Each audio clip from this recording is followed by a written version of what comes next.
Julián Rivas, periodista, analista internacional. Qué gusto tenerlo en Telesur. Gracias por su tiempo para Reporte 360. Sí, gracias a ustedes por la invitación. Julián Rivas, este es un tema que lleva también a consolidar un análisis, sobre todo tomando en cuenta que Venezuela no deja de ser uno de los blancos de ataque por parte de Occidente, aún más en estos últimos tiempos, en medio de haberse descubierto y desmantelado a bandas narcoterroristas. Más de 51 toneladas de droga que se han incautado este 2025, lo informaba el propio ministro de Interior, Justicia y Paz de Venezuela, Diosdado Cabello. Y en medio de todo esto, este informe de Naciones Unidas contra la droga y el delito, que además funciona de la mano de informes que se evacúan semestralmente por parte de los mecanismos multilaterales que tiene que ver con el funcionamiento de las cancillerías. Es decir, la información verificada de lo que sucede en el país, cotejada con la que ellos manejan. Pero dice este informe que Venezuela no es ni país productor, ni tampoco es un país de tránsito. ¿Por qué entonces tratar de vincularlo con un supuesto cártel? ¿A qué responde esta estrategia? Bueno, en efecto, Venezuela no tiene que demostrar que no produce, ni transporta, ni es tránsito de drogas, que sea una cuestión significativa. Está Colombia. Por cierto, este problema de la droga nunca advierte que los holandeses tienen una colonia que es un centro de transporte de droga, que es Aruba. Una cosa increíble. Pero en el fondo, el problema, el expediente, el recurso que usa Estados Unidos de drogas, es una excusa. En el fondo lo que hay es un juego geopolítico de desestabilización del proceso político venezolano y tratar de instalar un nuevo régimen así, mediante la extorsión, mediante el chantaje, mediante el uso de venezolanos y la desestabilización. En eso estamos en este momento. Es parte del juego geopolítico de Estados Unidos y de algún país que muy poco se nombra, pero que está en la jugada, Israel. Este es el fondo del problema. Esto es un problema de orden histórico, incluso su interpretación pudiera partir de aquellas guerras que se hacían contra España, que intentaban sacarle concesiones.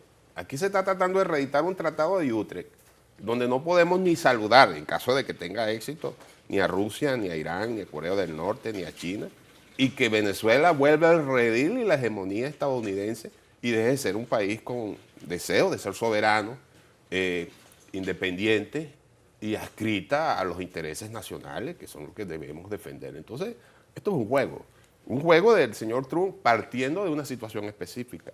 Estamos en un proceso en el cual se cerró la actividad electoral firme, determinante, hasta dentro de 4 o 5 años. Ellos todos son capaces de soportar eso.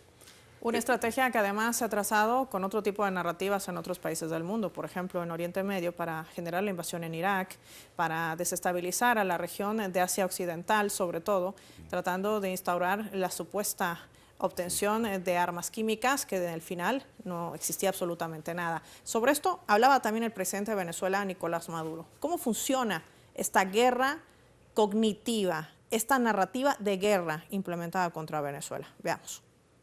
Por ejemplo, ahora el imperialismo tiene una guerra de declaraciones, una guerra psicológica, una guerra que ellos creen, subestimando al pueblo de Venezuela y de América Latina, que se van a imponer de esa manera.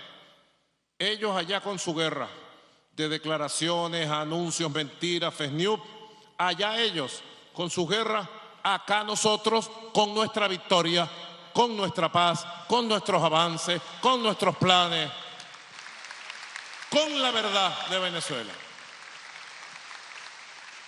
Con la verdad de Venezuela, porque en medio de todo esto, Julián, con la desarticulación de estas bandas narcoterroristas que han intentado generar no solamente caos y desestabilización en el país, sino asesinar a civiles venezolanos. Estamos hablando de que se ha logrado incautar más de 1.100 cajas, no solamente en este galpón en Maturín, en el estado Monagas. Últimamente se desmantelaba otra incautación de explosivos, con una expansión terrible. Es decir, si esto se hubiera ejecutado, la situación sería catastrófica para la población civil, pero no hay una sola declaración, ni siquiera por parte de las autoridades de Estados Unidos, quien las autoridades venezolanas han denunciado que están avalando este tipo de actos terroristas ligados de la extrema derecha a la cabeza de María Corina Machado, sino también el hecho de que no hay un solo pronunciamiento por parte de defensores de derechos humanos. Es decir, el silencio permanente del relator de este organismo multilateral, Volker Turk. ¿A qué responde esto?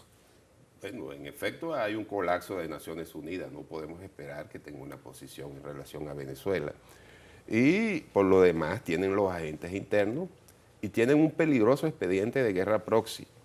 El caso Guyana en esta situación, en este momento. Hay un hecho que nosotros debemos de ver. Nosotros nos están negando todo derecho en el campo internacional. De la OEA, de la cual Venezuela no es miembro, y opina, dice, y todo lo que llaman el sistema interamericano, obedeciendo a Estados Unidos. Y las Naciones Unidas en la misma situación. Nosotros tenemos un conflicto histórico sobre el territorio Esequibo. Y Guyana está patrocinada por Estados Unidos. Y hay un hecho bien curioso, paradójico. Y además, perdón que te interrumpa, qué casualidad que todo esto se desata en medio de esta narrativa estadounidense, ¿no? Del supuesto despliegue de militares aéreos, de marines al sur del Mar Caribe. Es parte del juego histórico cuando geopolítico. Venezuela estaba presentando estos documentos históricos, estas pruebas ante la Corte Penal Internacional. Hay un aspecto curioso. Nosotros no vamos a la Corte Internacional de Justicia porque no creemos ni escribimos. Y hay un documento base que es el Acuerdo de Ginebra, que es un tratado entre estados que debe ser resuelto bilateralmente. Pero qué curioso, Estados Unidos desconoce a la Corte Penal Internacional, desconoce a la Corte Internacional de Justicia, no la acepta en ninguna controversia de ella, es capaz de meter preso al funcionario de estos organismos multilaterales que intervengan sobre un ciudadano de Estados Unidos. Sin embargo, Estados Unidos nos obliga, nos exhorta y nos chantajea para que vayamos a la Corte Internacional de Justicia. ¿Cómo se puede interpretar este caradurismo que es absurdo? Entonces, el problema real de Estados Unidos es una confrontación que pretende adscribir a Venezuela, hacerle un proveedor de energía y una especie de neocolonialismo y Estado fascista para los próximos 500, 1000 años seguramente. Por supuesto, el pueblo venezolano es refractario a esta orientación, pero la agresión es permanente.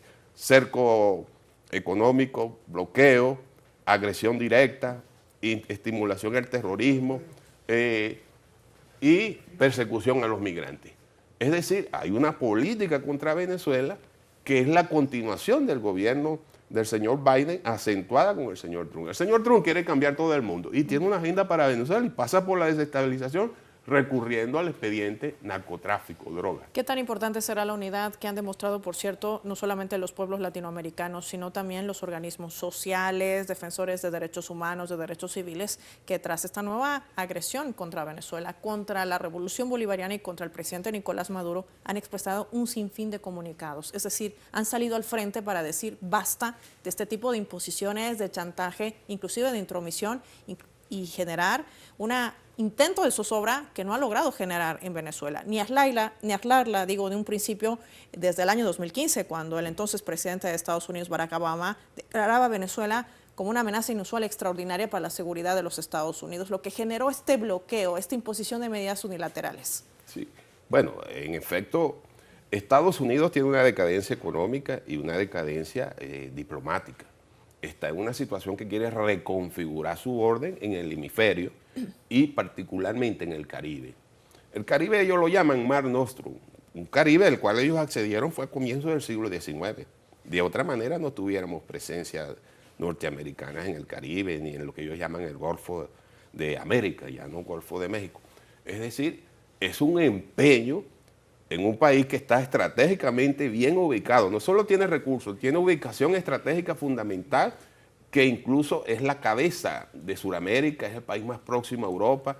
Es una serie de circunstancias que llevan a Estados Unidos a generar contradicciones al interior de Venezuela con una oligarquía antigua que viene desde la colonia entreguista para ver cómo desestabiliza el país y toman el gobierno y las instituciones. Es una situación muy grave y los venezolanos la entienden. Más allá de los problemas o contradicciones que podamos tener, nosotros tenemos que ser firmes ante la pretensión de Estados Unidos de querer gobernar a Venezuela y adscribirla al orden occidental, porque este es un planteamiento no solo exclusivo de Estados Unidos.